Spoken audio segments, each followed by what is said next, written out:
Hello नमस्ते interest लेक। अब कति दिनपछि है अब म आज काममा आएको र साथसाथै एउटा कुरा सेयर गर्न मन लाग्यो।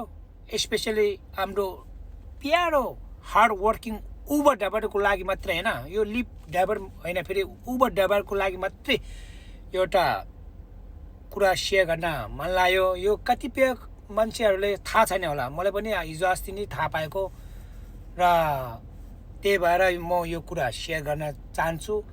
तपाईँहरूले जतिसक्दो सेयर पनि गर्नुहोला र तपाईँको साथीभाइहरूले पनि यो कुरा पुऱ्याइदिनुहोस् ल है।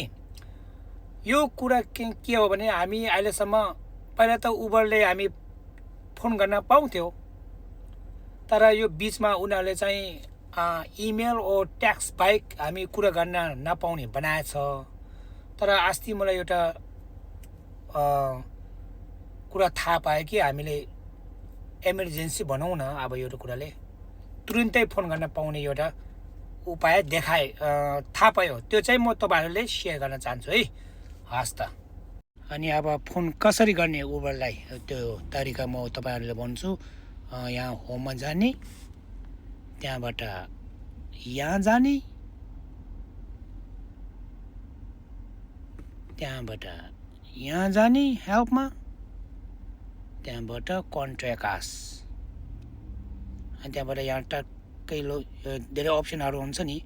अब एउटा कुराले अब सामानहरू के यताउता गरेपछि एकाउन्ट अब के हुन्छ नि। तर हामी चाहिँ यो सेफ्टीमा जाने, सेफ्टीमा क्लिक गरेपछि तपाईँले यहाँ 1 मिनट भित्रै उनीहरूले फोन उठाउँछ, हेर्न सक्नुहुन्छ। त्यो वरि यहाँ फोनमा थिच्ने अनि उनीहरू उबरको एजेन्टसँग कुरा गर्ने।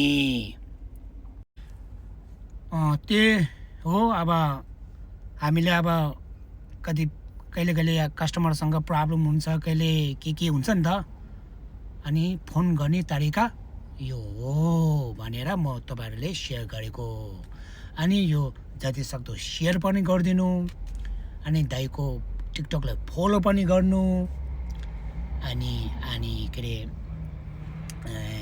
कमेन्ट्स पनि गर्नु भनेर एउटा दुईवटा कुरा त्यही टुङ्किन्छु। फेरि भेटौँला।